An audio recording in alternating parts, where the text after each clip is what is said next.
Саламатсыңарбы урматтуу окуучулар, силер менен кайрадан физика телесабагында жолугушуп отурабыз. Анда эмесе бүгүнкү сабагыбызды баштайлы. Бүгүнкү сабагыбыздын темасы жылуулук кыймылдаткычтар, Карнот циклы жана пайдалуу аракет коэффициенти деп аталмакчы. Сабактын жүрүшүндө жылуулук кыймылдаткычтарынын түрлөрү менен таанышасыңар, жылуулук кыймылдаткычтарынын иштөө принциби Карнот циклын түшүнөсүңөр жана жылуулук кыймылдаткычтарынын пайдалуу аракет коэффициенти эмне экендигин билесиңер балдар. Сабакта кездешүүчү негизги түшүнүктөрдү айта кетели. Булар ысыткыч, муздаткыч, жумушчу нерсе, жылуулук саны, пайдалуу аракет коэффициенти. Деги эле биздин азыркы жашоо турмушубуздагы, деги эле биздин азыркы цивилизациядагы эң негизги атрибуттардын бири болуп калган транспорт каражаттарысыз биздин жашообузду элестетүү өтө эле кыйын, балдар. Мына ушул транспорт каражаттарынын баарысы кыймылдаткычтар менен иштешет.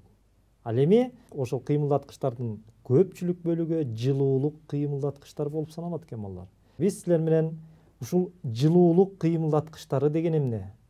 Алардын иштөө принциби кандай? Алар иштегенде кандай закон ченемдүүлүктөргө баш ийет? Мына ушуга окшогон суроолорго кеңири жооп ала алат экенбиз, балдар. Эми биринчиден ушул жылуулук кыймылдаткычы дегенибиз эмне экен? Жылуулук кыймылдаткычында кайсыл энергия кандай энергияга айланып түзүлөт экен? Ошол жөнүндө айталы. Демек, балдар, жылуулук кыймылдаткычы бул ички энергияны механикалык энергияга айландыруучу түзүлүштөр жылуулук кыймылдаткычтары деп аталат экен. Мынакей, демек, ички энергияны механикалык энергияга айландыруучу түзүлүштөр. Демек, бул кыймылдаткычтарда отундун ички энергиясы механикалык энергияларга айлантылып түзүлөт экен, балдар. Жылуулук кыймылдаткычтарын бир нече түрлөргө бөлүп көрсөтсөк болот. Булар буу машиналары, эң биринчи жылуулук кыймылдаткычтары десек болот буларды. Экинчи, буу турбиналары, азыркы кезде кеңири колдонулуп аткан турбиналар, кыймылдаткычтар. Үчүнчү, ичинен күйүүчү кыймылдаткычтар. Азыркы кездеги автомобилдердин, поезддердин, деги эле транспорт каражаттардын көпчүлүгү мынакей ушул ичинен күйүүчү кыймылдаткычтар менен иштейт. Ичинен күйүүчү кыймылдаткычтар дагы өз ичинде бөлүнөт. Карбюратордук кыймылдаткычтар жана дизелдик кыймылдаткычтар болуп. Жана самолеттордо кеңири колдонулган реактивдүү кыймылдаткычтар. Мынакей кыймылдаткычтардын, жылуулук кыймылдаткычтардын негизги ушул чоң 4 топко бөлсөк болот экен. Жылуулук кыймылдаткычтарынын кача тарыхына да кайрыла кетели. Эң биринчи жылуулук кыймылдаткычтары англиялык окумуштуу инженер Джеймс Ватт тарабынан иштелип, ага чейин деле иштелген, бирок Джеймс Ватт ушул жылуулук кыймылдаткычтарынын оптималдуу вариантын көрсөткөнгө жетише алган. Джеймс Ваттын жылуулук кыймылдаткычында негизги жумушчу нерсе катары албетте суу буусу эсептелинген, балдар. Ал эми ошол эле учурларда Россияда Иван Иванович Ползуновдун жылуулук кыймылдаткычы кеңири колдонушка ээ болгон. Бул Ползуновдун жылуулук кыймылдаткычында да албетте негизги жумушчу нерсе катары ушул суунун буусу эсептелинген экен. Ползуновдун жылуулук кыймылдаткычынын моделин дагы көрүп турасыңар. Биринчи түзүлгөн жылуулук кыймылдаткычтардын баарында сөзсүз түрдө казан сымал резервуар колдонулат. Башкача айтканда, ошол резервуарда суу кайнап, бууга айланып, ал эми ошол буунун басымы аркылуу кыймылдаткыч ишке киргизилген. Мына ошол кездеги биринчи автомобилдердин прототиптерин көрүп турасыңар. Башкача айтканда, жылуулук машиналарынын түзүлүштөрүн көрүп турасыңар. Ар бир жылуулук машинесинде карасаңар, ушундай сууну кайнатып бууга айлантуучу атайын казандар колдонулган. Ушундай эле паровоздор дегенди билебиз. Паровоз деп өзү эле айтып тургандай, пар, буу менен кыймылдоочу машина дегенди түшүндүрөт экен, балдар. Азыр болсо, балдар, бир суроо менен кичине сабагыбызды бышыктайлы дагы, андан кийин сабагыбызды андан ары улантабыз. Анда эмесе суроого көңүлүңөрдү бурам. Жылуулук кыймылдаткычтарында кайсы энергия механикалык энергияга айланып түзүлөт экен же өзгөртүлүп түзүлөт экен? Биринчи кинетикалык, экинчи ички энергия, үчүнчү потенциалдык, төртүнчү атомдук энергия. Демек, ушул жылуулук кыймылдаткычтарында кайсы энергиянын түрү механикалык энергияга айланат экен? Кинетикалыкпы, потенциалдыкпы, ички энергиябы же атомдук энергиябы? Мен оюмча бул суроого оңой эле жооп бердиңер болуш керек. Албетте бул жерде туура жооп ички энергия. Отундун ички энергиясы механикалык энергияга айлантылып түзүлөт экен, балдар. Эми сабагыбызды андан ары уланталы. Азыр болсо ушул жылуулук кыймылдаткычтарынын негизги түзүлүшүнө көңүл буралы. Деги эле кандай гана жылуулук кыймылдаткыч болбосун, балдар, алар негизги 3 түзүлүштөн турат экен. Алар кайсылар?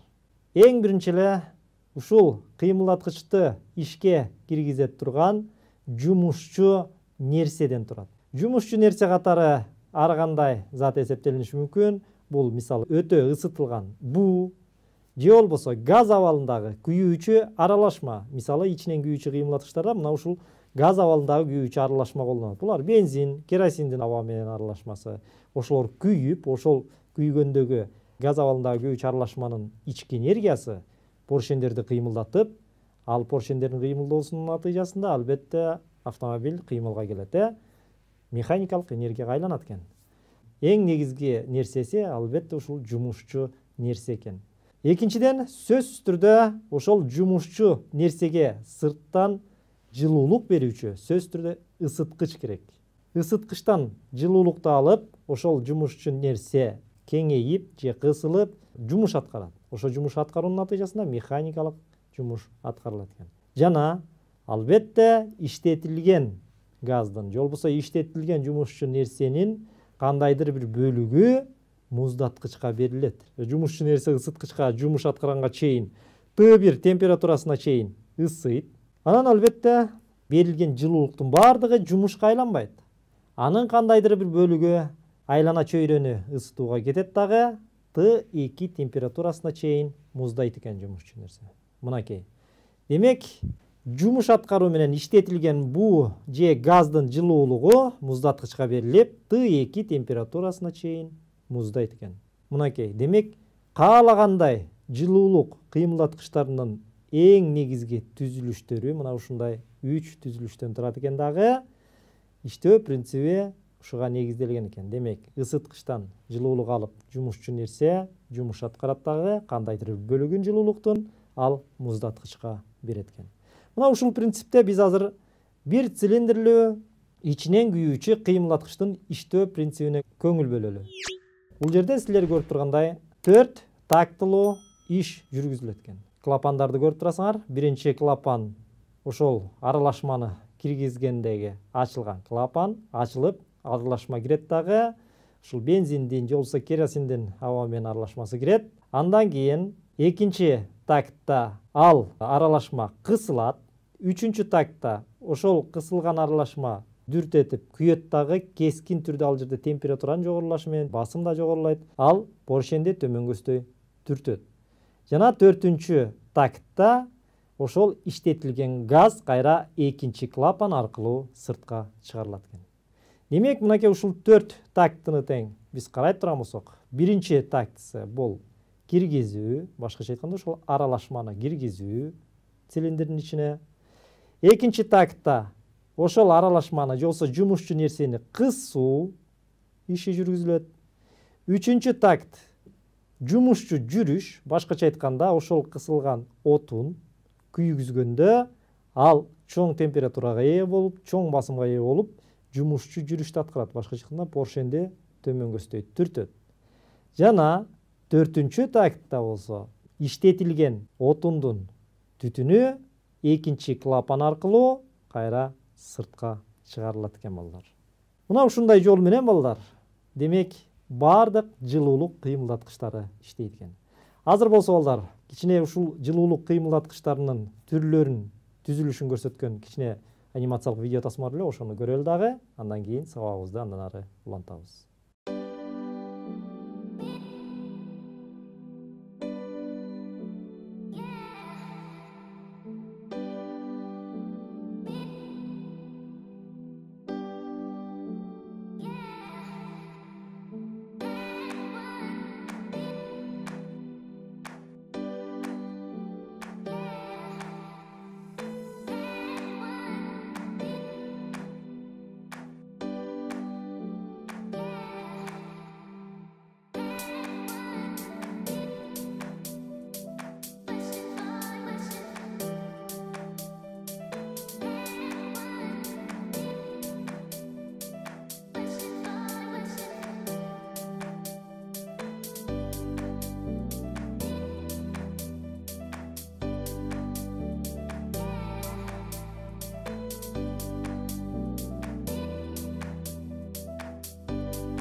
Мына балдар. Демек, кичине да болсо ушул жылуулук кыймылдаткычтардын түрлөрү менен жана алардын түзүлүшү менен таанышып алган. Эми албетте биз азыр бул кыймылдаткычтардын эффективдүүлүгүн ушунчалык жогорулата алабыз азыркы кезде. Бирок ушул биринчи буу машиналары, биринчи буу кыймылдаткычтары же болбосо жылуулук кыймылдаткычтары түзүлө баштаганда алардын эффективдүүлүгү өтө төмөн болуп, алардын пайдалуу аракет коэффициенти болгону 2% гана түзгөн экен. Мына ушул 2% пайдалуу аракет коэффициенти чоңойтуу максатында же болбосо ушул жылуулук кыймылдаткычтарынын эффективдүүлүгүн жогорулатуу максатында көптөгөн инженерлер жана окумуштуулар эмгектенишкен. Алардын ичинен француз окумуштуусу жана инженери Сайди Карно чоң жетишкендиктерге жетишкен экен балдар. Сайди Карно термодинамикада чоң салымын кошкон. Анын жалгыз жарык көргөн оттун кыймылдаткыч күчү жана бул күчтү өндүрүүгө жөндөмдүү машиналар жөнүндө деген эмгегинде ушул азыркы термодинамиканын негиздери берилген экен балдар. Ушул эмгегинде жылуулук кыймылдаткычтарынын эффективдүүлүгүн жогорулатуу максатында өзүнүн теорияларын сунуш кылган экен. Сайди Карнонун теориясы боюнча идеалдуу жылуулук машинасынын иштөө принцибин көрсөткөн.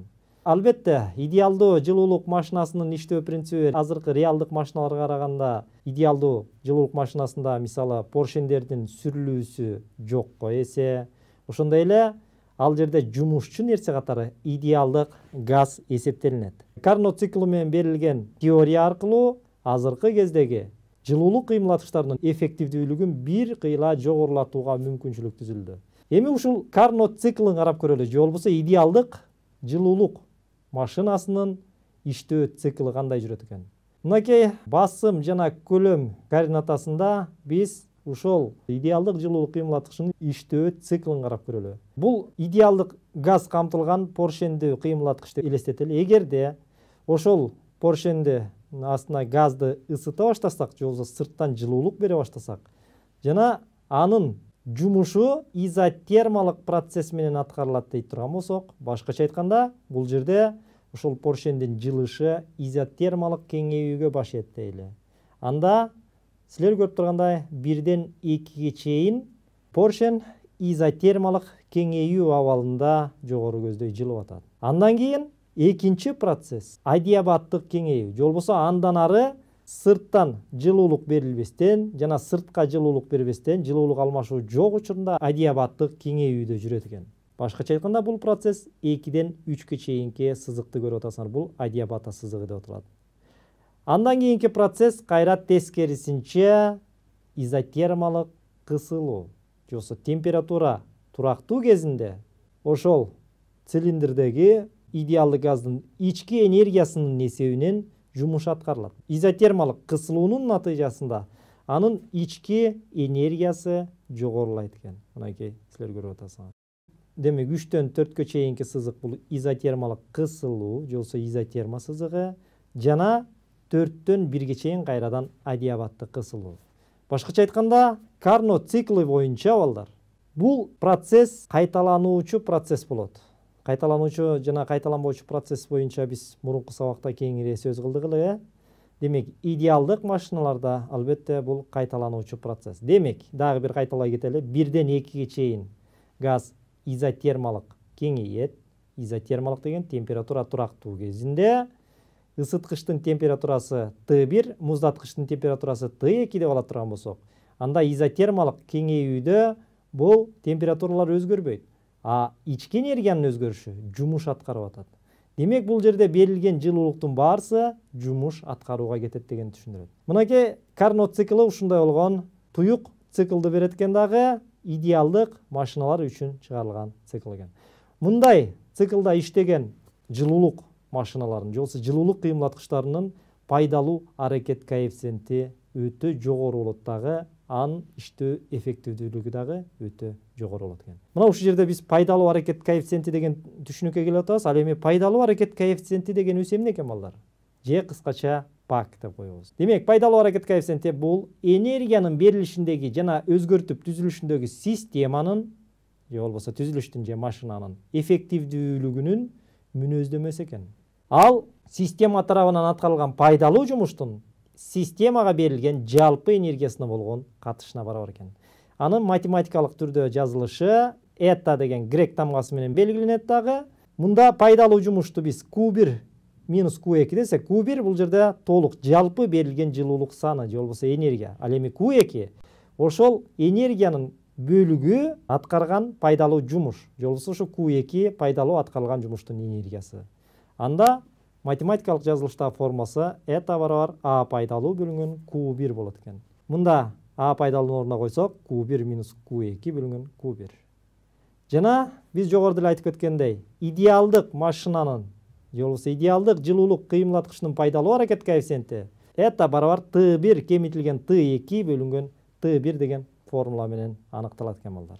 Пайдалуу аракет коэффициенти пайыз менен же 1ге чейинки сандар менен берилет. Эгерде биз пайыз менен бергибиз келсе, анда ошол мурунку формулага эле 100% дегенде көбөйтүп коебуз. Же болбосо T1 кемитилген T2 бул идеалдык машиналар үчүн бөлүнгөн T1 көбөйтүлгөн 100%. Негизи реалдуу шартта eta ар дайым 100%дан кичине экен балдар. Же болбосо eta 1ден кичине деп айтабыз. Эч качан eta чоң 1 болушу мүмкүн эмес.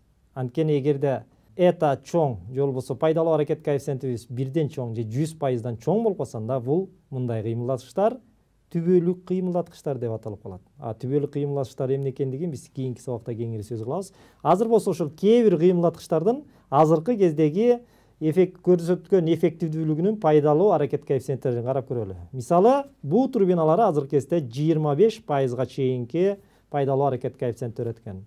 Дизель кыймылдаткычтары 38%дан 44%га чейин, реактивдүү кыймылдаткычтар 30%, карбюратордук кыймылдаткычтар 20-25%дык пайдалуу аракет коэффициентин берет. Газ турбиналары 55%га чейинки пайдалуу аракет коэффициенти жана азыркы кезде кеңири масштабта пайдаланыла баштаган электромобилдерде же болбосо электр тогу менен жүрүүчү автомобилдерде колдонулуп аткан электр кыймылдаткычтары болсо азыркы кезде 90% пайдалуу аракет коэффициентине ээ экен балдар. Мына балдар, демек ар бир кыймылдаткычтын пайдалуу аракет коэффициентин билүү ошол кыймылдаткычтын кандай кубаттуулукта жана кандай берилген энергияны эффективдүү колдонула тургандыгын билсек болот экен, ушул пайдалуу аракет коэффициентин билүү менен. Азыр болсо балдар, ушул айтылгандарды дагы бир ирет бышыктоо максатында бир суроого жооп берели дагы, андан кийин сабагыбызды жыйынтыктайлы. Анда эмесе суроого көңүл барам. Идеалдык жылуулук машинанын ысыткычынын температурасы 227 градус Цельсия, ал эми муздаткычыныкы 27 градус Цельсия. Машинанын пайдалуу аракет коэффициентин тапкыла. Биринчи 15%, экинчи 30%, үчүнчү 25%, төртүнчү 40%. Муну деле оңой эле таап койсоңор болот, жогорудагы формулаларды пайдаланып, Мен оюнча бул суроого оңой эле жооп бердиңер болуш керек. Албетте бул жерде туура жооп 40% экен. Бул жерде силер 227 градус Цельсия менен 27 градус Цельсияны колдондуңар болуш керек. Бул жерде аны колдонбош керек, Биз Кельвин шкаласы менен алышыбыз керек. Кельвин шкаласы менен туюнтуш үчүн Т кошулган 273 градус Кельвин формуланы колдонобуз. Ошол боюнча колдонуп чыгарат турган болсоңор 40% деген жоопту алат экенсиңер балдар. Анда эмес ушу менен сабагыбызды аягына келип жеттик окшойт. Сабагыбызды жыйынтыктайлы. Бүгүнкү сабакта балдар биз силер менен жылуулук кыймылдаткычтары деген эмне, алардын иштөө принцибин көрдүк. Карнот циклы жөнүндө түшүнүк алдык жана жылуулук кыймылдаштарынын пайдалуу аракет коэффициенти деген эмне экендигин дагы билдик. Анда эмесе балдар, ушуну менен биздин бүгүнкү сабагыбыз аягына келип жетти. Кийинки сабактан жолугушканча сак саламатта туруңар.